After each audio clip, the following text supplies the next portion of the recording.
The district is committed to doing anything we can to helping people feel better about being at school. It has been a little more than 7 months since the tragedy at Oxford High School. On November 30th, a 15-year-old student is accused of shooting and killing 4 students, along with injuring 6 others and a teacher. Parents and students have called on the district to be transparent and open on safety and security protocols. Mid-MichiganNow's Courtney Bennett sits down for the first time with the Oxford Community School District. This is on you. We don't trust you. I do need to see some changes to trust. What kind of positive change is Oxford Schools doing out of this horrible tragedy? What are they doing? They're doing nothing. For months now, parents have called on the district to do more security and safety, and be transparent and open as to what happened on November 30th. Now the district is speaking out on safety and security measures they are implementing. Some things they cannot talk about because of the pending litigation cases. But the district says they are adding measures to the school, including weapon detection prevention. We have 2 new programs that we're piloting. One is a prevention strategy, I would say, that helps to keep guns out of the building or any mass casualty weapon out of the building.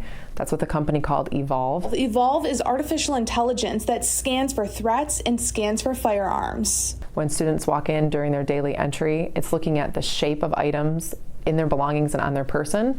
It does not require you to empty your pockets, but if something does have a shape that's the artificial intelligence picks up as something similar to a mass casualty weapon or parts or pieces of a potential weapon, then you go to a secondary search area. Another company, Zero Eyes, will utilize the camera system in the school. If something triggers the system, such as a gun, the camera alerts a call center in Pennsylvania, where law enforcement personnel look to see if this is actually a threat.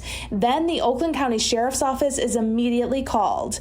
The district also saying they have a weapon detection dog coming in to work at the high school. The Attorney General of Michigan, Dana Nessel, offered a weapon detection dog to the district, but the district declined. We wanted our own staff for it to be a sustainable model.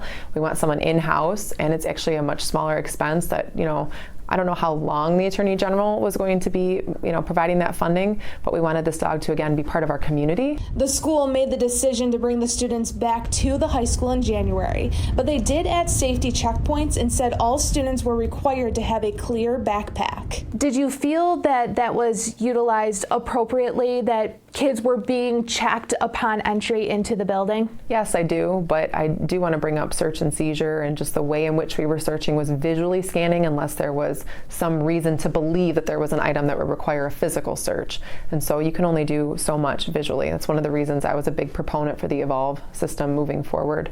I don't want the kids to have a false sense of security. I want to know that what we're doing has metrics that show that it's really working. Right now, the district says that they are focusing on the high school and the middle school, and that they will slowly progress to upgrading the safety and security in the other buildings in the district. Originally, the kids were frightened when their mom got pulled over, but that quickly changed once this officer decided to go above and beyond his normal job responsibilities and ended up teaching the mom and the kids a lesson or two. I really wanted to educate those kids and let them know that police are there to help them. Grand Blanc Township Officer Seeley has been a member of the community for years, and the 4th of July weekend was a good reminder on why he decides to put on his uniform day after day. Even though some bad things do happen, it's not a reflection on police as a whole. Every person is different. People are all different. It's not the job, it's the person.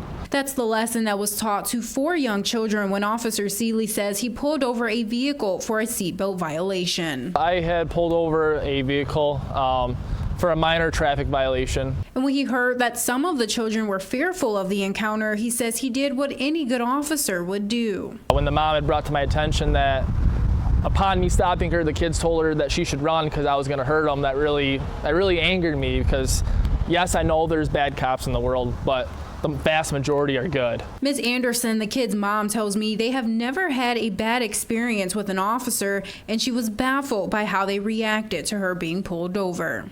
They were nervous and they were quiet and they were just like stiff. And I didn't understand that, because I don't even think I've ever been pulled over with them in the car before. That all changed. And when he started talking to them and said, hey, do you all want to see how the sirens work? I have some some toy badges, instantly their attitudes, became more happy and, towards him.